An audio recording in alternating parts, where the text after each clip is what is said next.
This item here is a constant pressure valve which is fitted on the E36 M3,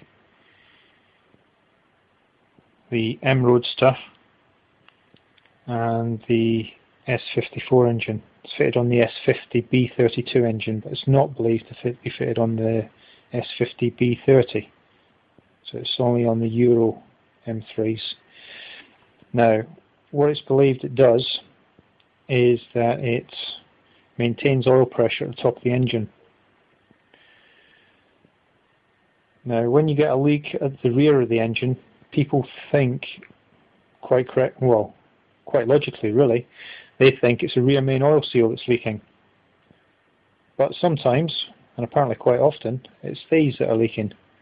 And what happens is, over time, because it's so close to the exhaust manifold, or as it's called in America, the header, because it's so close to the oil manifold, I suspect the heat from the manifold is affecting the O-ring, and the O-ring fails and it starts to leak.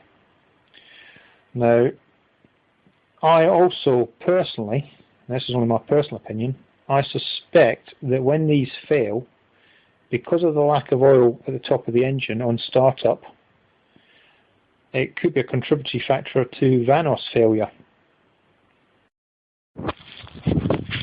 This is an S50 M Roadster S50B32. Apparently the constant pressure valve is not on the S50B30.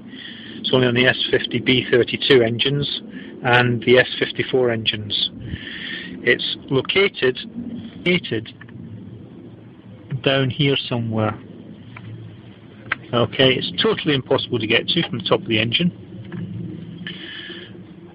unless you take off the exhaust manifolds. But from underneath, you can get to it. What I'm going to show you is the oil leak. Now, I've taken the belly plates off, but it's a cardboard hanging around the engine just to obscure the number plate. There's nothing significant about them. I've taken the belly plates off, and even though there's bright sunshine around, it's still quite dark underneath here. Now, what you can see is the oil that's coming from the valve. Now, to all intents and purposes, it looks like a rear main oil leak. Lots of oil at the back of the engine, and several actual proper drips. There's a proper drip just there. Let's point it with a little pointy stick. There's a drop of oil just there. A drop just there. So it's all looking as if it's coming from the rear of the engine. Okay, I'm now going to point towards the constant pressure valve. Here is the core plug, approximately number 6 cylinder.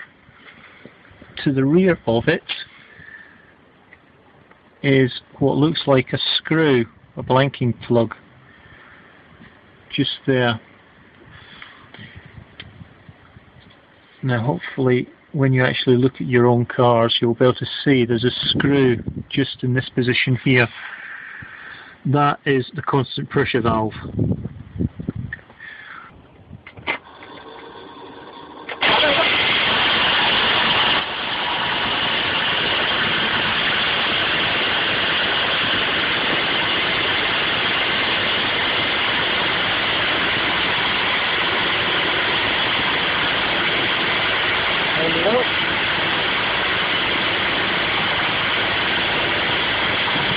You see the oil coming out of it? Hopefully you saw the oil coming out of the back of the engine there. Now, something quite significant I just noticed in the video was that the oil didn't come out instantaneously, which indicates that oil pressure had been lost from the top of the engine. Now, if oil pressure had been maintained, that oil would have come out instantaneously of the engine being switched on. So that goes to show just how important it is that that constant pressure valve doesn't leak. In order to remove the constant pressure valve, you need a slot drive. Now, you would think a screwdriver would be good enough, but apparently a screwdriver isn't what the tool to use for this, because it's in far too tight and there's limited access. Now what I have here is a flat blade screwdriver bit out of an impact socket set, and I'm going to machine it so it's a firm fit in the slot. As you can see, it's not a very good fit there. So I'm going to take some measurements and do a bit of grinding, and the machined screwdriver bit. The slot is 3 mm wide and 4 mm deep. As a screwdriver adapter was based on an 8mm hex, any 8mm socket type tool can be used to remove the valve. You do need the length of the 3/8 breaker bar to initially break the seal, but after that I suggest an 8mm socket, 8mm ratchet ring spanners, open-ended spanner, or any such tool. When you get the valve out, you can see that the old valve, the OD of the outside diameter of the oil seal, is very similar to the outside diameter of the valve.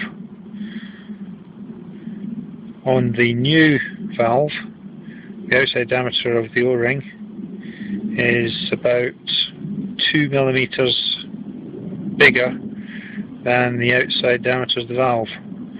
So hopefully there'll be some good sealing there.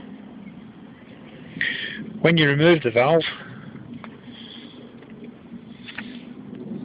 this is the amount of oil you lose.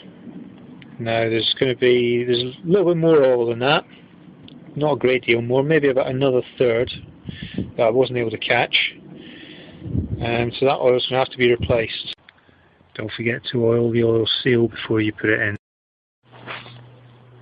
After refitting the valve, I removed the Vanos filter using 4.5mm Allen key, filled the Vanos with engine oil so it was overflowing, wiped off the excess, put the Vanos filter back in, put about 1/4 of a litre of oil in the filler cap, and I've run the engine, not revving it, just running it, idle speed for about 2 or 3 minutes, switched it off, allowed the oil to drain, checked the dipstick, and the dipstick's on maximum, as it should be, and that's it. Belly plate's on, job done.